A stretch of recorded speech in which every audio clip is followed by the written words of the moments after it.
Hi friends, the topic of today's vlog is Introduction to Samana Suttam and role of Acharya Vinoba Bhave in its creation.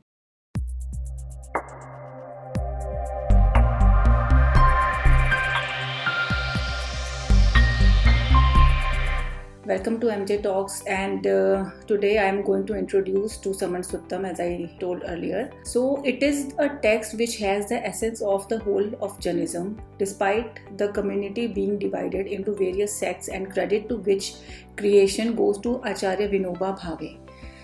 Recently, I received this beautiful scholarly book by the renowned scholar of the Vedas and Jainism, Professor Dr. Dayanand Bhargav, who has done a commendable job for the generations to come by writing its commentary in English.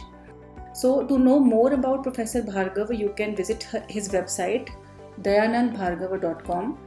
Professor Bhargav has dedicated this text to all seekers of truth. So, anyone from any religion can be benefited from this text.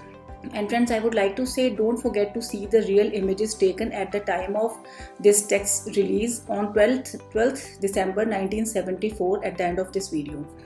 So all of us have heard Acharya Vinoba Bhave's name in context of India's freedom movement. Today, let us know a bit more about him. I have taken the information about him from Wikipedia. Vinoba Bhave was an Indian advocate of non-violence and human rights. He is best known for the Bhudan movement. He is considered as a national teacher of India and the spiritual successor of Mohandas Karamchand Gandhi. He was an eminent philosopher. Bhave's religious outlook was very broad and it synthesized the truths of many religions. He died on 15th November 1982 after refusing food and medicine for a few days by accepting Samadhi Maran as described in Jainism. This is a truth very less people talk about it, and almost no one knows about it. So the then Prime Minister of India, Mrs. Indira Gandhi, who was visiting Moscow to attend the funeral of some leader from there, she cut short her visit to be at the funeral of Acharya Vinoba Bhave. Coming to the subject matter of Saman Suttam, which means sayings of the seers, is the religious text created in 1974 by a committee consisting of representatives of each of the major sects of Jainism to reconcile the teachings of the sects. And I have met Professor Dayanand Bhargava personally, and he told me this incident that Acharya Vinoba Bhave motivated all of the Jain community to take this step. So it got released in 1974 by a committee consisting of representatives of each of the major sects of Jainism to reconcile the teachings of the sects.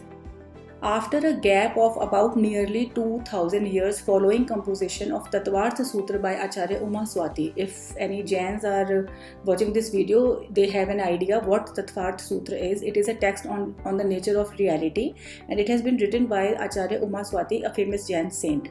So this was the first text. I am talking about Tattvartha Sutra. This was the first text to be recognized by all Jain sects.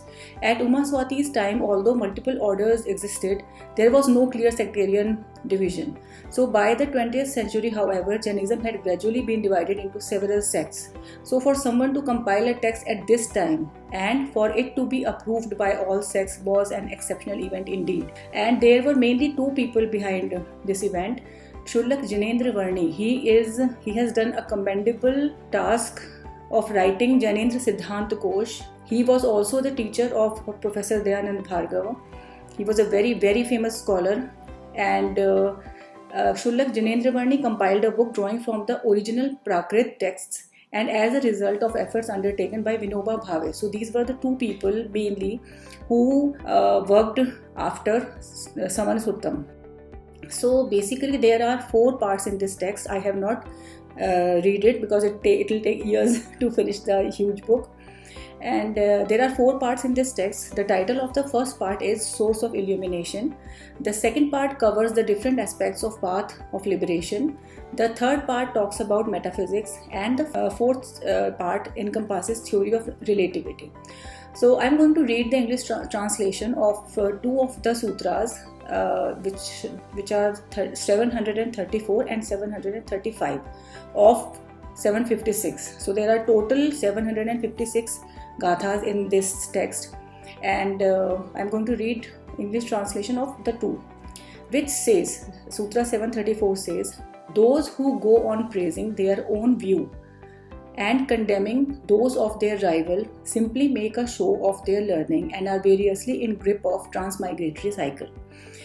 Gatha 735 translates into, there are various types of people, various types of their activities, and various types of their capabilities. Hence, one ought to give up quarreling with the people of one's own faith and also that of others. So we see, friends, that to understand the real nature of reality, a scholar, or be it anyone else, does not require to talk in an orthodox manner, which we see all around us at all times, but rather he or she is supposed to have a broader point of view that not only inculcates the knowledge of all philosophies, but also being able to compare them. So this is the need of the hour, that we must think in a broader perspective, and we try to study as much as we can from all religious philosophies and what do they say, and we should definitely, get the abstract of all these and being able to compare all these at the same time. I know it is a tedious task, but if we dedicate our time to these studies, we can definitely do this. So friends, I do hope that this vlog would have provided some useful info to all of you. See you soon with another philosophical topic. Till then, goodbye and take care.